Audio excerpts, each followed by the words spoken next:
Item number 20 सुश्री सयोनी घोष। बोलो भाई। ये पहली बार की माननीय सदस्य चुना आप? जी हाँ, बहुत अच्छी है सर, सुनिए इनका आप बीच में मत टोकना उनको और सलाह मत देना, आप पीछे सीट पे चल जाओ। सर सुनना चाहिए।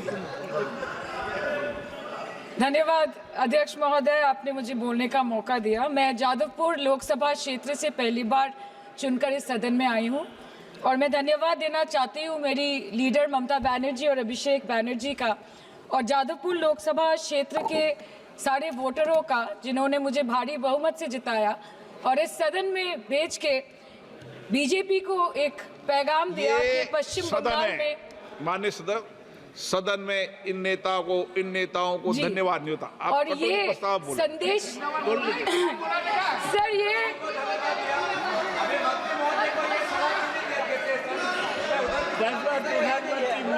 Sir okay sir, no problem sir. बोलो सर मैं धन्यवाद देना चाहती हूँ जादवपुर लोकसभा क्षेत्र के लोगों का जिन्होंने मुझे भारी बहुमत से यहाँ पे जिता के भेजा और ये पैगाम दिया कि पश्चिम बंगाल में नफरत की रणनीति और धोखेबाजी की राजनीति नहीं चलेगी। अध्यक्ष महोदय, मैं उम्मीद करूंगी कि आज आप मुझे पूरा बोलने का मौका दें, क्योंकि हाल ही में हुए नीति आयोग की जो मीटिंग हुई थी वहाँ पे हमारी माननीय मुख्यमंत्री, जो देश की एकमात्र महिला मुख्यमंत्री भी है, उनका माइक बीच राह में ऑफ कर दिया गया था। वो बंगाल के अरे अभी तो शुरुआत है, ये तो ट्रेलर है, पिक्चर बाकी है। अध्यक्ष महोदय, मैं आपसे ये बोलना चाहती हूँ कि वो बंगाल के हक के लिए यहाँ पे सवाल उठाने आई थी, वो बंगाल के लोगों की बात रखने यहाँ पे आई थी, लेकिन उनका माइक ऑफ कर दिया गया। आपके माध्यम से मैं इस सदन में उपस्थित वहाँ जो बैठे हैं माननीय सदस्य, कोई भी नीति आयोग या कोई भी घटना को सर एक लाइन आप डिलीट करेंगे सर, एक लाइन सर, मैं यही बताना चाहती हूँ कि बंगाल के लोगों का गला घोटने का काम किया गया और उनकी आवाज को बंद करने का काम किया गया। आगे जाके बंगाल के लोग आपके पार्टी की माइक ऑफ कर देंगे, बस एक चुनाव बाकी है, आप देख लीजिएगा। Sir, all India Trinamool Congress इस सदन और इस देश का 3rd लार्जेस्ट ऑपोजिशन पार्टी है और हम आपसे धन्यवाद हम आपको देते हैं कि आपने हमको रेलवे, स्वास्थ्य, शिक्षा और आज ये पशुपालन जैसे महत्वपूर्ण विषय पे चर्चा करने का मौका दिया। लेकिन तृणमूल कांग्रेस आगे जाके देश के हर महत्वपूर्ण मुद्दे पे बात करेगा, चाहे वो चीन का अनैतिक रूप से इस देश में प्रवेश हो या वो 700 से ऊपर आंदोलन जीवी किसानों की माननीय सदस्य, आप पहली बार बोल रही हैं, मैं आपको हस्तक्षेप नहीं करना चाहता, लेकिन जिस अनुदानों की मांगों पर चर्चा सर अभी आ रहे हैं सर नीट के घोटाले से लेके जीएसटी के बोझ तक, एयरपोर्ट की छत टूट जाने से लेके रेल पटरी से छूट जाने तक तृणमूल कांग्रेस के सदस्य, हर सांसद देश के हर गंभीर मुद्दे पर चर्चा करेंगे। बस यही आपको बोलना था। Respected sir, Mahamati Manush is the Magna Carta of the governance of West Bengal and our party, and I feel truly honored that today I've been given the opportunity to talk on a ministry which is intrinsic to the Mahamati Manush of the country. हमारे किसान अपनी मवेशी को, अपनी फसल को माँ की तरह पूछते हैं, जिस खेत में वो हल चलाते हैं उस जमीन को नमन करते हैं। But does this major sector get support from the government? Sir, Indian agriculture supplies around 58% of India's livelihood and is a principal source of income for half of the population, accounting for 17 to 18% of the country's GDP. 70% of India's rural poor depend on livestock and farm animals. But does this sector get what it deserves? इसका जवाब अगर आप देश के किसान से पूछेंगे तो वो आपको यही बात बोलेंगे कि चाय से शुरू हुई थी सरकार और गाय पे अटक गई और विकास की मौसी 10 साल में रास्ते में भटक गई। Sir, exorbitantly high cost of cattle and poultry feed under the mismanagement of this sector by the current government and wholesale fodder inflation hovering between 25% to 28.6% in the last 2 to 3 years, it is a 9-year high. Sir, किसान खुद क्या खाएंगे? अपने परिवार के लोगों का खिलाएंगे? अपनी गाय, भैंस, भेड़, बकरी को क्या खिलाएंगे? सर ऐसे ही वारदात होते हैं जहां गरीबी से जूझता हुआ एक किसान उसको अपनी गाय भेड़ बकरी को बेचने में मजबूर करते हैं और अंत में जाके वो अपनी खुद की जान ले लेते हैं। सर पिछले 10 सालों में 1,12,000 किसानों ने इस देश में आत्महत्या की। एनसीआरबी की एक रिपोर्ट के अनुसार 10 साल में हर दिन इस देश में एवरेज में 30 किसान हर दिन अपनी जान ले लेते हैं। सर इस देश के लोगों का यही है किस्सा कि जिसको जिताया वो राजा की तरह जाएगा और जिन्होंने जिताया वो फकीर की तरह। सर ये बहुत गौरक्षा की भी बातें करते हैं।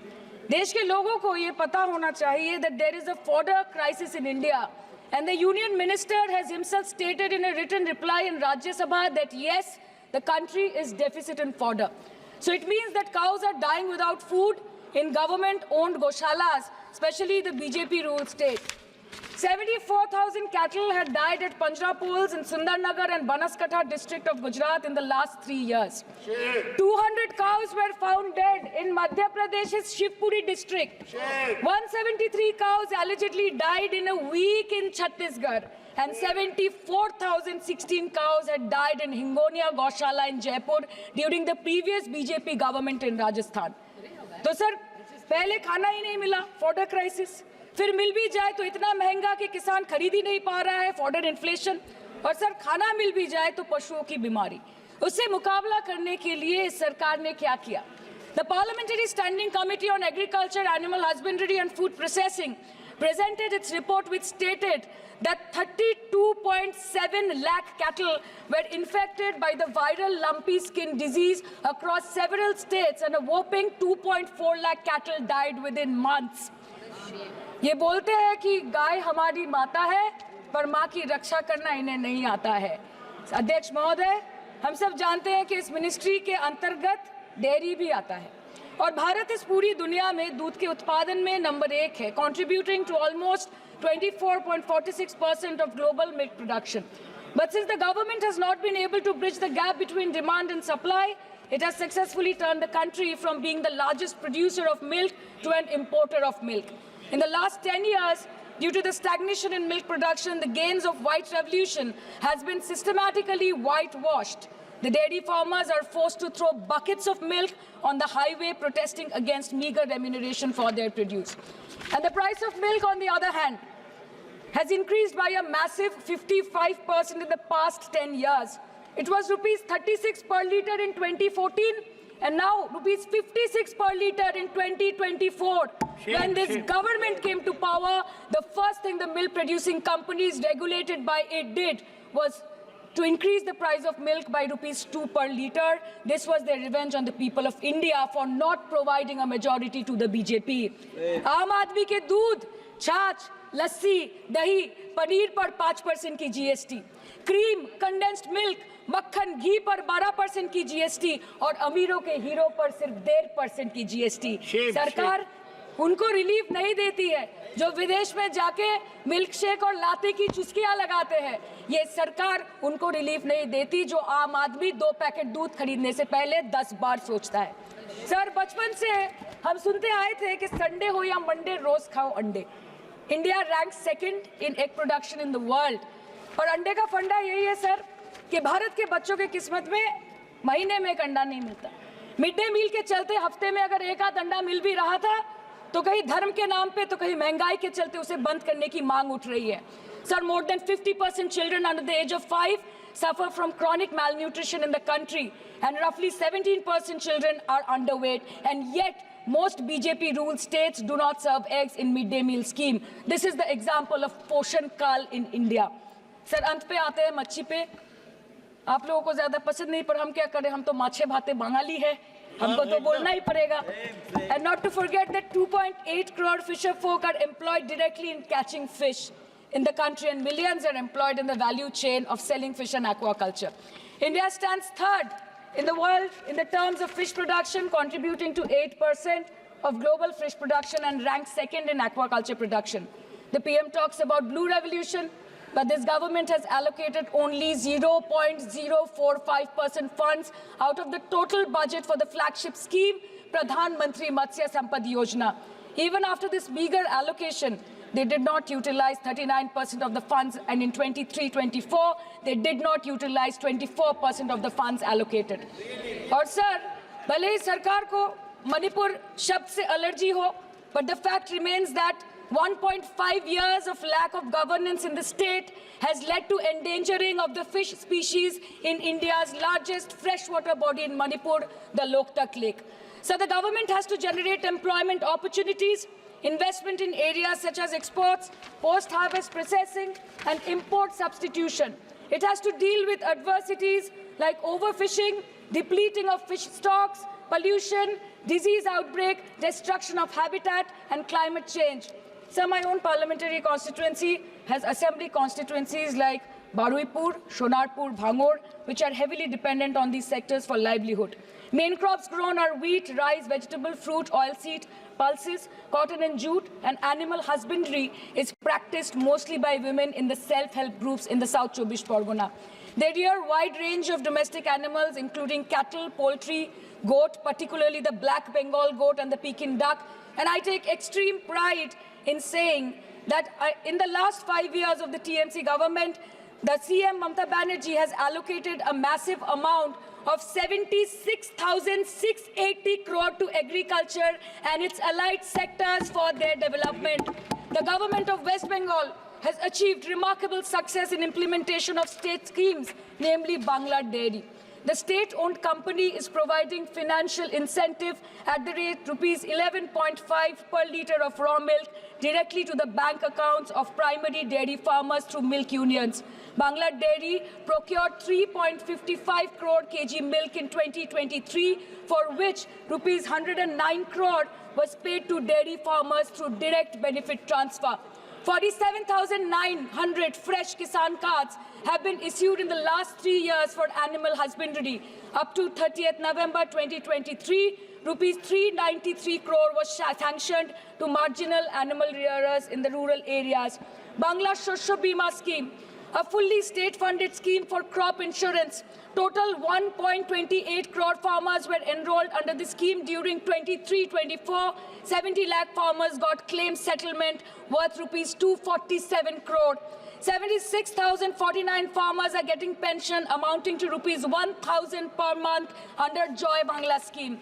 Super Bangla scheme was introduced in 2014 for ensuring remunerative prices for agricultural produce, integrating about 80,000 farmers and procuring about 100 metric tons of perishables daily.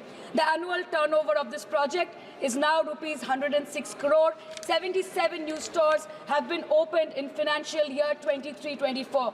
186 Krisak Bajars sub-market yards are running successfully, providing excellent marketing infrastructure for aggregation and ease of marketing. And to be mentioned that West Bengal is one of the largest cold storage capacities in the country at more than 87 lakh metric ton with 620 cold storages. New investment of rupees 239 crore is upcoming in this sector this year with an employment opportunity for nearly 20,000 people. अरे उधर वाले बता इसमें बुरा क्या है, हवा के चार झोंके अगर इधर से भी गुजर जाए तो. Now coming to the demands of pending funds from the Government of India to West Bengal on animal husbandry and welfare. 50% of the central share, rupees 12.72 crore for financial year 23-24, being the recurring expenditure for mobile veterinary units, is pending with the Government of India. Government of West Bengal requested for sanctioning an additional 126 MVUs for 24-25. However, it was regretted, citing want of funds. The proposed central share of 49.93 crore for financial year 24-25 for assistance to states for control of animal disease has not yet been released by the Government of India. Despite repeated persuasion, Department of Animal Husbandry and Dairying has not released the central share of rupees 10 crore for financial year 24-25 for various ongoing National Livestock Mission schemes, including the project for the establishment of Buck Semen Station in Horinghata. ये तो बस इसी ministry से बकाया है बंगाल का. अभी दूसरी मिनिस्ट्री प्रक्रिया तो पता नहीं कहाँ पे जाके ये खत्म होने वाला है. मैडम, मैं बस ये कहना चाहती हूँ कि इस बीजेपी सरकार ने पिछले 10 सालों में इस देश के लिए क्या किया, उससे बड़ी तालिका बनेगी कि 10 साल में क्या क्या कर सकते थे पर किया नहीं। 2014 में जो किसान मोदी है तो मुमकिन है सोच के और अच्छे दिन के ख्वाब देख के बीजेपी को वोट दे रहा था, आज 10 साल बाद वो बोलता है कि मोदी है तो नामुमकिन है। शायद अभी वो किसान है भी नहीं। तो इसीलिए मैं बोलना चाहती हूँ कि समय बड़ा महत्वपूर्ण होता है अध्यक्ष महोदय, और बड़ा बलवान। बंगाली में हम एक बात बोलते हैं कि समय गेले साधन होबे ना। इसका मतलब यही है कि अगर समय चला गया तो साधना नहीं होगी, अगर भक्त रूठ गए तो आराधना नहीं होगी। और 3 से 303 से 240 के आंकड़े बोलते हैं कि इस बार जो आप चले गए तो दोबारा लौटने की संभावना नहीं होगी। तो यही बोल के मैं अपनी बात खत्म करती हूँ। Thank you so much.